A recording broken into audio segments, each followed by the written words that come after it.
নমস্কার বন্ধুরা, আমাদের চ্যানেলে স্বাগতম। ডিএনএ একটি গুরুত্বপূর্ণ আপডেট। তো বন্ধুরা, ডিএনএ এই মুহূর্তে গুরুত্বপূর্ণ আপডেটটি হচ্ছে কাটছে জট, 26-এর আগেই মিলবে বকেয়া ডিএ, চলতি মাসে কেন্দ্র রাজ্য বৈঠক। তো বন্ধুরা, ডিএ সংক্রান্ত আপডেটটি নিয়ে আমরা স্টেপ বাই স্টেপ আলোচনা করব।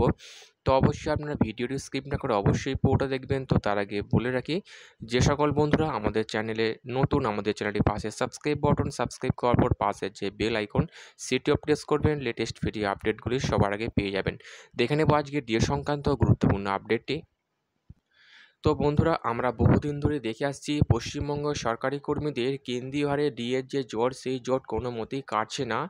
আমরা বহুদিন ধরে দেখে আসছি পশ্চিমবঙ্গের সরকারি কর্মীরা কেন্দ্রীয় হারে ডিএর দাবিতে শহীদ মিনার চত্বরে এখনও পর্যন্ত আন্দোলন চালিয়ে যাচ্ছেন দিনের পর দিন, কিন্তু কোনো রকম সুরাহা মিলছে না। একদিকে মুখ্যমন্ত্রী, অর্থমন্ত্রী রাজ্যপালকে বারংবার ডিএ বৃদ্ধি নিয়ে চিঠি দেওয়া সত্ত্বেও কোনো রকম উত্তর আসেনি। এমনকি দিল্লির যন্তর মন্তর আন্দোলন চালিয়েও কোনো লাভ হয়নি।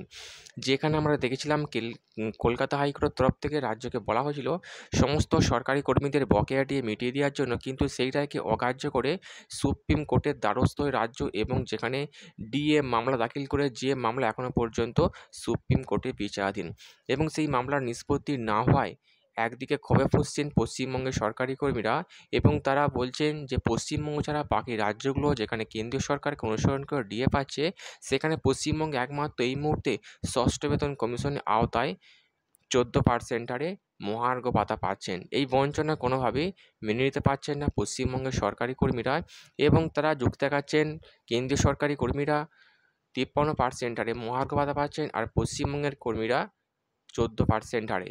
অনেকটাই ফারাক হয়ে গিয়েছে। এখানে মুখ্যমন্ত্রী বারংবার একটি কথা বলছেন, কেন্দ্রীয় সরকার ক্ষেত্রে ডিএটা বাধ্যতামূলক, রাজ্যের ক্ষেত্রে ডিএ ঐচ্ছিক বিষয়। তিনি এর সঙ্গে আরও যুক্তি খাড়া করছেন যে কেন্দ্রীয় সরকার রাজ্যে বকেয়া অর্থ আটকে রেখেছে, যার জন্য আমরা ডিএ দিতে অসমর্থ। কিন্তু এই সমস্ত অজুহাতকে মানতে নারাজ পশ্চিমবঙ্গের সরকারি কর্মীরা।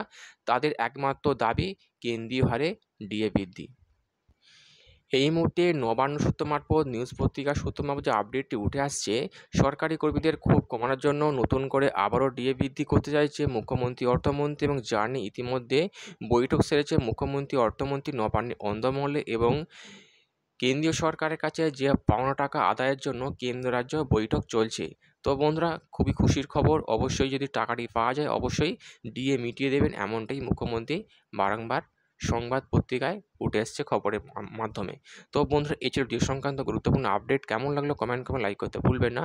পরবর্তী আপডেট পাওয়ার জন্য আমার চ্যানেলটি সাবস্ক্রাইব করে রাখবেন। থ্যাংক ইউ বন্ধুরা, ভিডিওটি দেখার জন্য।